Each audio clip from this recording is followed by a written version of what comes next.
Jacques Aristide à Washington, très content de vous retrouver dans ce Washington Forum du 21 mars 2013, la reddition choc du Terminator. La nouvelle a fait l'effet d'une bombe. Le général rebelle congolais Bosco Ntaganda met fin à sa cavale et demande d'être transféré à la Cour pénale internationale. Grand moment pour les victimes du conflit en RDC, réagit la communauté internationale. Mais alors, what's the catch? Où est le piège? Le point dans ce Washington Forum. Washington Forum.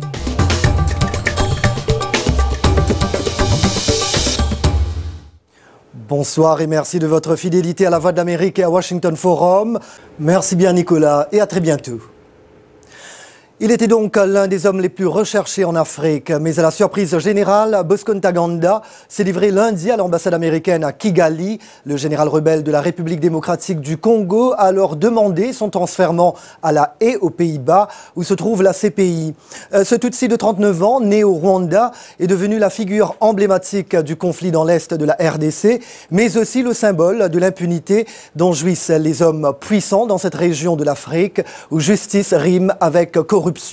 Et donc, pour beaucoup, la reddition du seigneur de guerre Ntaganda est un tournant décisif vers la paix. Rappel des faits avec Robert Daguillard.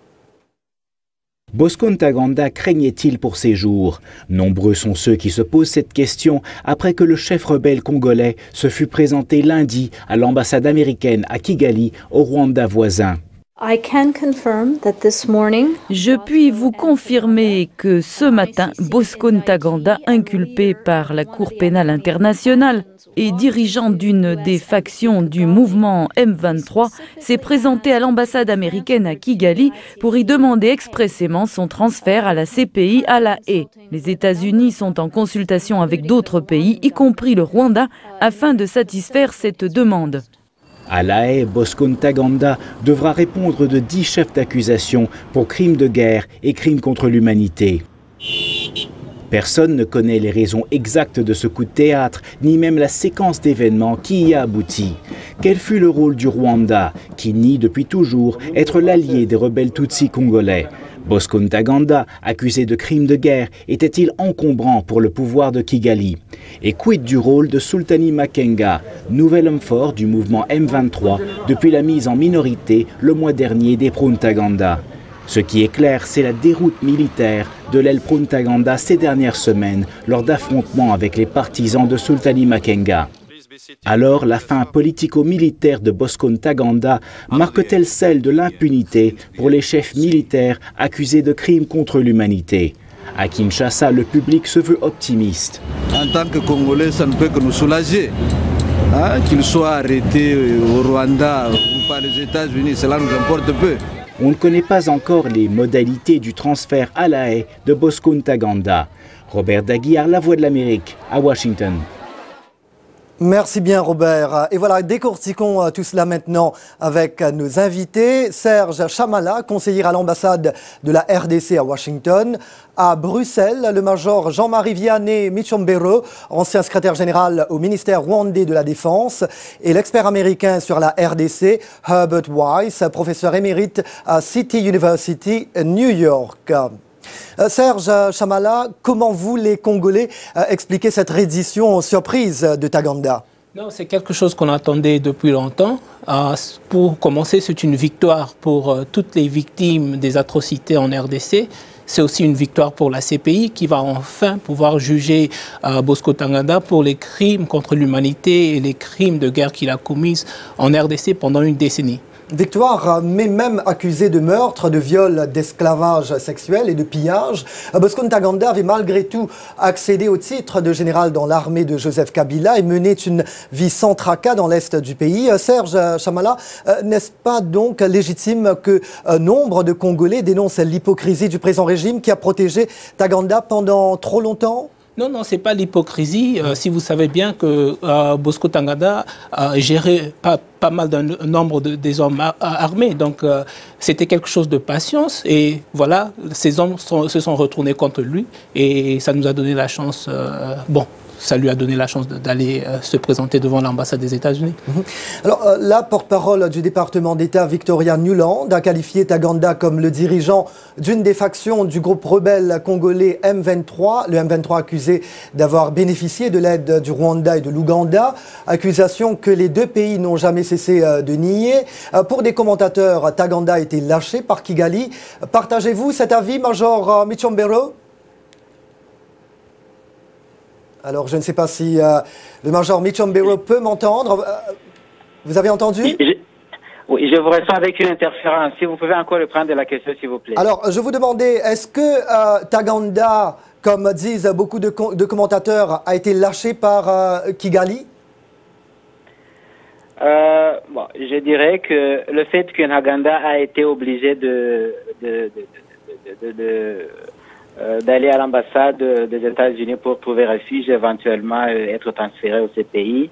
Moi, je pense que il n'avait pas d'autre option parce que d'abord, il avait été rejeté par les siens, comme on le lit et comme on le suit des sources proches de M23. Il n'était plus en bon terme avec Makenga, qui est maintenant l'homme fort du M23. Le fait alors qu'il a été obligé de venir au Rwanda et aller à l'ambassade des États-Unis pour enfin être transféré au CPI, c'était une manque d'autre option que d'aller là-bas, là où il se trouvait beaucoup mieux en sécurité, parce que dans la région, vraiment, c'était le début de sa fin. Voilà, je tiens ici à signaler que nous avons lancé l'invitation à un représentant du gouvernement rwandais qui n'était pas disponible malheureusement. Professeur Weiss, quelle lecture faites-vous de ce coup de théâtre?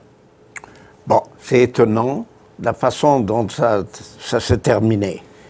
Mais le fait qu'il s'est rendu ne veut pas dire que le M23 est mort, et plus fondamentalement, il faut mentionner que c'est un mouvement congolais, et on dit soutenu par le Rwanda, Tutsi, largement Tutsi, et toute la relation entre le Congo et les minorités Tutsi et Hutu sont d'une manière extrêmement compliquée impliquées dans cette affaire.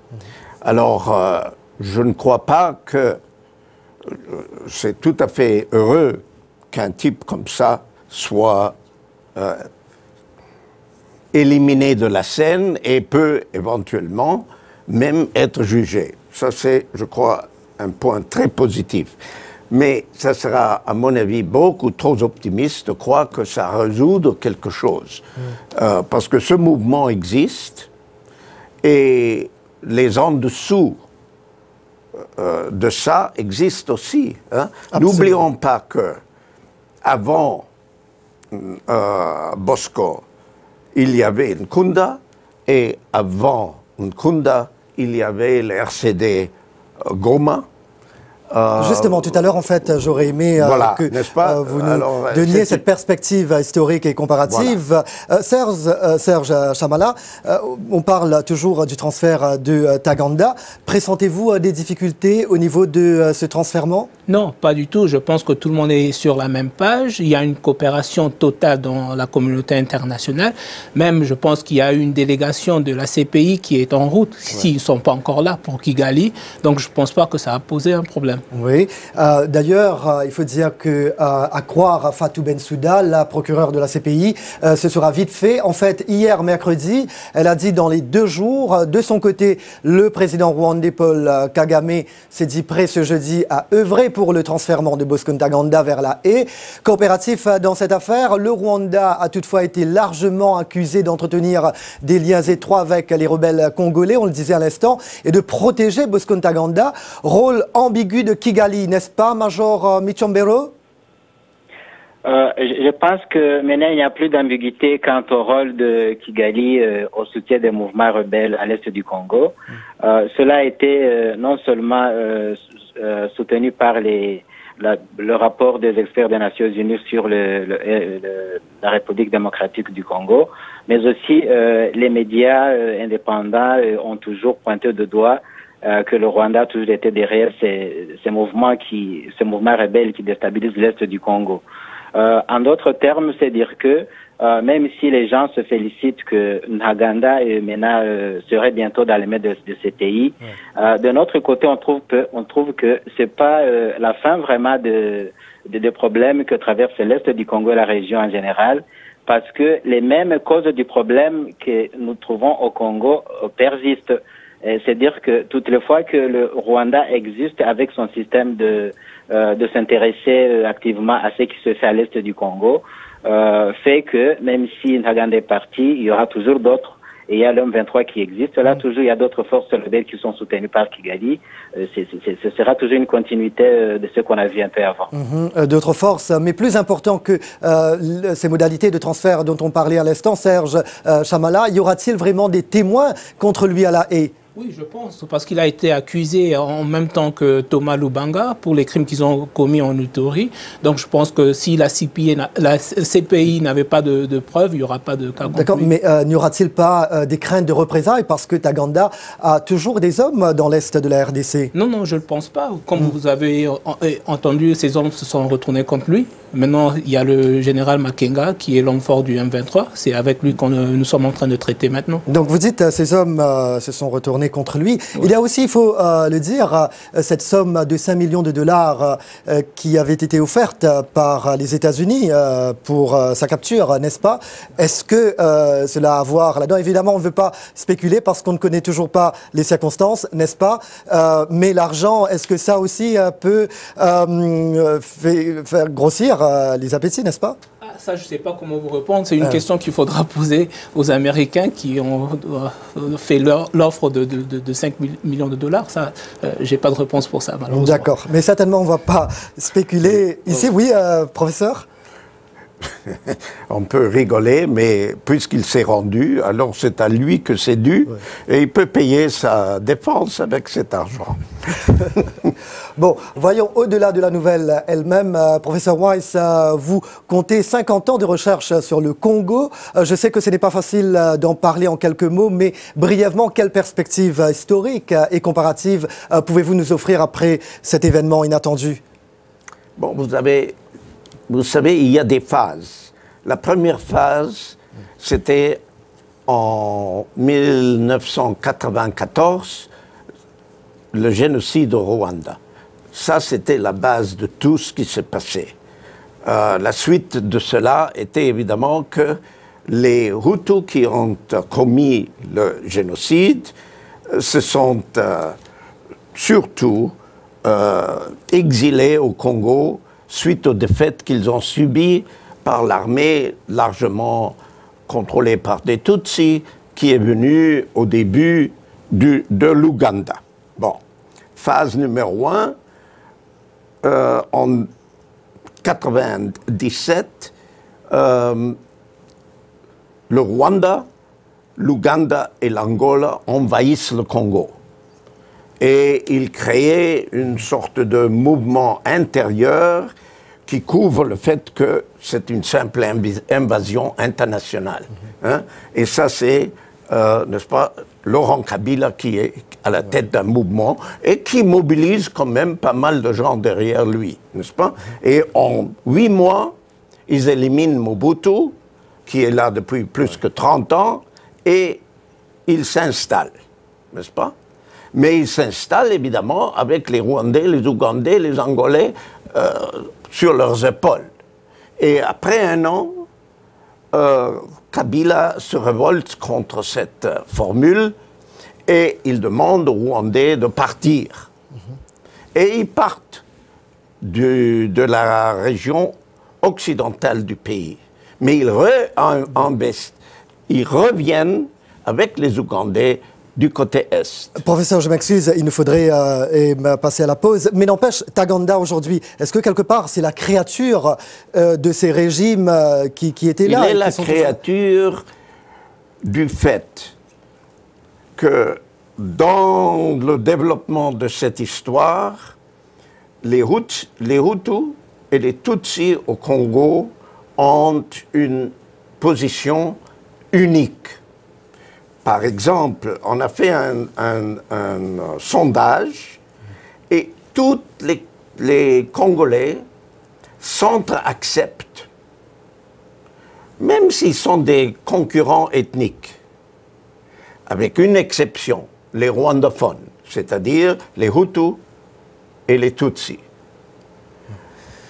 Dans ce sondage, 83% n'ont pas accepté les Tutsis comme citoyens congolais. Absolument. 82% n'ont pas accepté les Hutus comme citoyens congolais. C'est juste l'inverse avec pratiquement tous les autres. D'accord, voilà, merci professeur. Voilà, Washington Forum sur la Voix de l'Amérique. Le débat continue après cette pause. Jacques Aristide à Washington, la reddition surprise de Bosco Ntaganda. Nos invités, Serge Chamala de l'ambassade de la RDC à Washington. En Belgique, le major Jean-Marie Vianney Michombero, ex-secrétaire général au ministère rwandais de la Défense, et le professeur Herbert Weiss, auteur de plusieurs ouvrages sur le Congo. Avant de reprendre la discussion, quelques-uns de vos nombreux commentaires sur la page Facebook de Washington Forum. Nous commençons par Tété Mwangé de Lubumbashi en RDC qui se demande: est-il en train de chercher une amnistie ou quoi? Christophe Mwenze, Lubumbashi, RDC, Kunda, Bosco et consorts, tout ce monde, un point d'atterrissage, le Rwanda. Aujourd'hui, il veut être transféré à la CPI, mais est-ce qu'on sait combien d'autres rebelles il laisse derrière lui? Un serpent, même quand il est mort, ne cesse d'inspirer la peur. Lui, Mutanga de Kolwezi, RDC, sa reddition ne signifie pas la paix en RDC, car tant que les problèmes de fond ne seront pas traités, à savoir le rétablissement de l'autorité de l'État sur l'ensemble du territoire congolais et le respect du principe de la bonne gouvernance, rien ne peut nous encourager. Et Mamadou Yaya Diallo de Conakry en Guinée, il fallait qu'il se montre un jour. Alors je pense qu'il cherche de la crédibilité ou qu'il n'arrive plus à subvenir à ses besoins. Toutefois, on regrette que ça soit une CPI Only for Africa. Et d'ailleurs, on va en parler tout à l'heure, très rapidement bien sûr. Serge Chamala, la société civile du Nord Kivu a estimé que le transfert du chef de guerre à la CPI serait un tournant décisif vers la paix, la sécurité et honorera les victimes de crimes perpétrés par Ntaganda, des victimes toujours en attente d'une justice et d'un signal fort dans la lutte contre l'impunité. Signal fort, êtes-vous d'accord? Oui, c'est un signal fort, mais pour nous, le processus continue. On va continuer à pousser pour un dialogue intercongolais.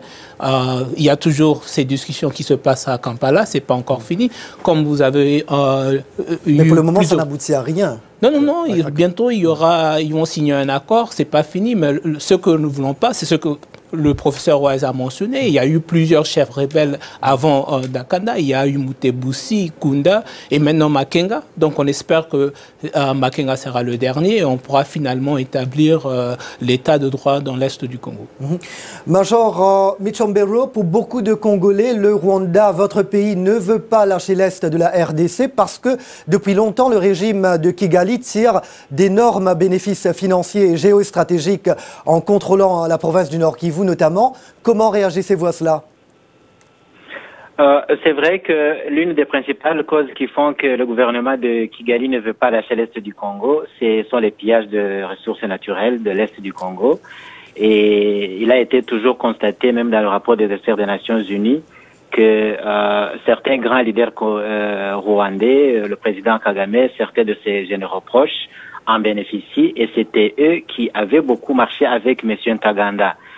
Ça, c'est une affirmation qui a beaucoup de sources ou de preuves dans beaucoup de, non seulement les médias, les Nations Unies l'ont aussi confirmé, ça c'est un.